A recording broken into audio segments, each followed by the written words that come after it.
Bites from this week. First up, Hillary versus Donald Trump on disgracing democracy. Who wins? Watch this.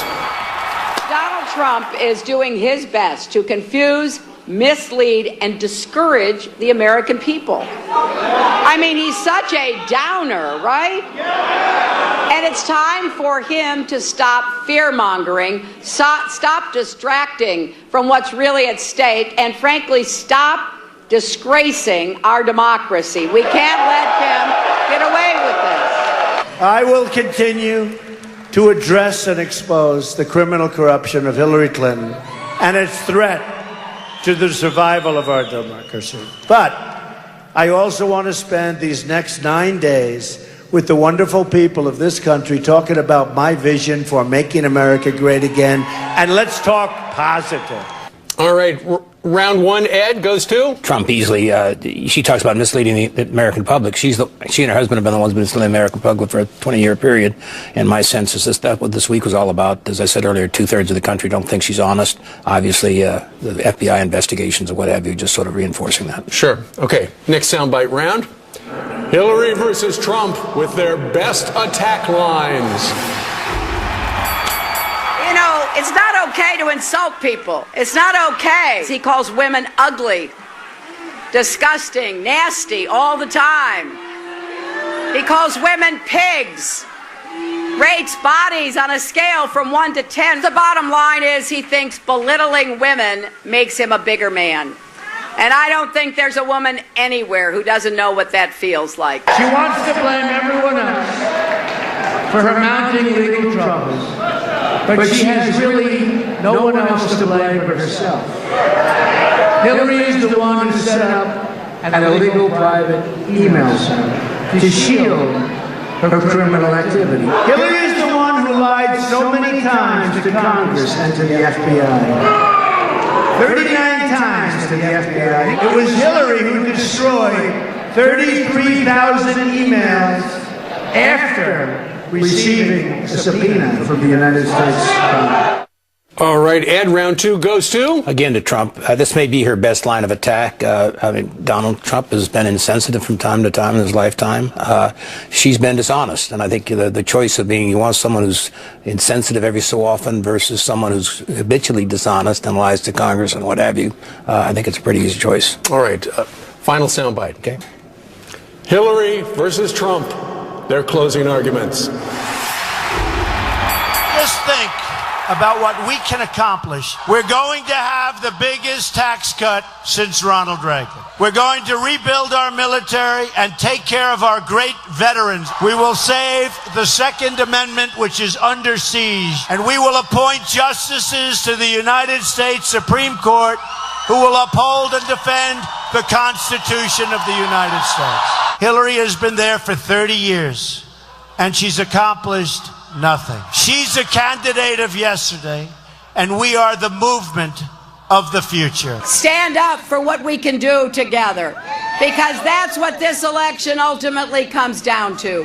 It's about our future. It's about who we are as a country. I will wake up every day in that White House trying to figure out what I can do to help you and you and you. America's best days are still ahead of us. Don't buy into that dark, pessimistic vision. We're going to build the future we want together, and we're going to prove once and for all that love trumps hate. Okay, final round is? I'm going to call this one even. Both of them are making their strong closing remarks. It's kind of a charitable throw to her, but at the end of the day, it was her best message of the three. Okay, so here we are 4 days out. You see it.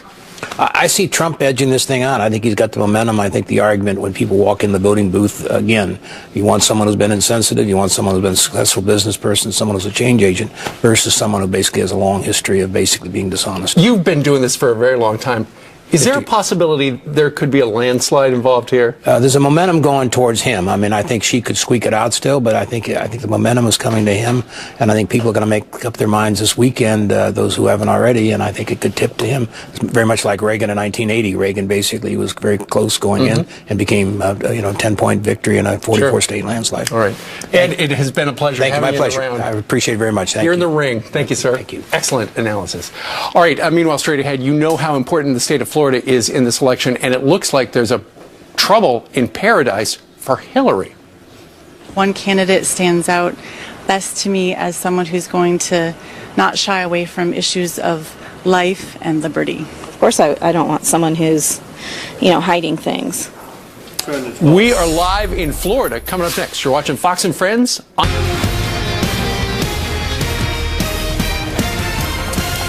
4 days to the finale, and it's an all-out fight for Florida the last weekend before the election. The Sunshine State, as always, playing a pivotal role in picking the next president. Phil Keating is live in Miami with a look at the latest polls. Hey, Phil.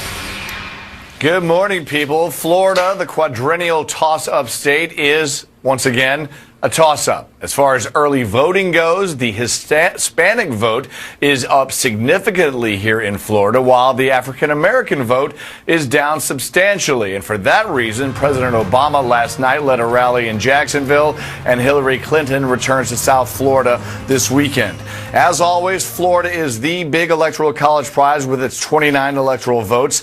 Could go either way at this point. To win, you need to get nationally to 270. If the election were today, our Fox News political team currently scores it like this. Clinton, 283 votes in the bank. Trump at 192. Toss-up 63. But Donald Trump does not think Hillary Clinton should look at that and be feeling confident, but instead worried.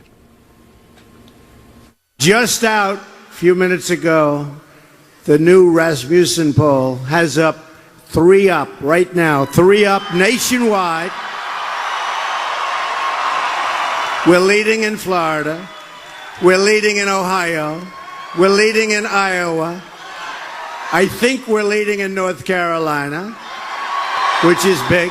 Doing well in Pennsylvania right there. But we are leading all over.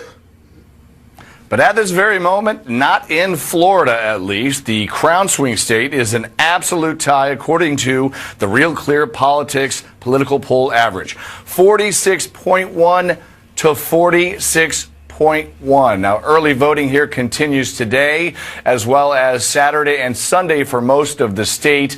And so far, more than 40% of Florida's registered voters have already cast their ballot. That is more than 5 million people. Wow. Back to you in New York. All right, so that means the lines will be a little bit shorter. Thank you so much, Phil. Thanks, Phil. That's right, because the lines at the early voting places, there aren't that many in every county.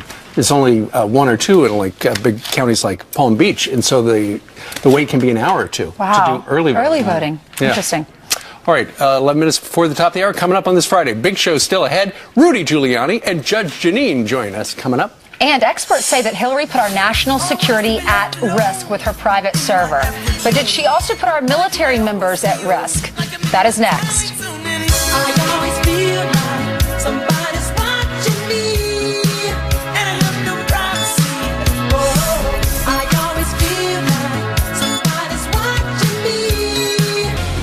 New details emerging from the investigation into Hillary Clinton's secret server. Now sources are telling Fox with 99% accuracy at least 5 foreign governments hacked into her emails, giving them access to U.S. secrets.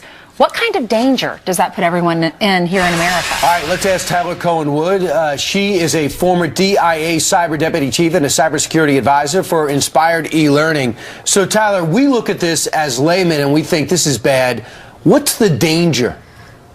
This is bad. This is really bad because if there was top secret information that talked about capabilities or potentially even talked about people who were in a covered status, this could put those people and those capabilities in grave danger. But what's even worse is that there is the potential for our national security to be at huge risk, and the potential for another 9/11 style attack if the right threat actors got the right information. Now, so Tyler, this is a very terrible thing. Okay, so explain to the folks at home why they should care about this, because you have a lot of experience in this. Most people are just trying to put food on the table, going to work every day. They're not paying attention as much as we all are because we're immersed in this. So what's your message for the folks at home as they're going to the polls on Tuesday?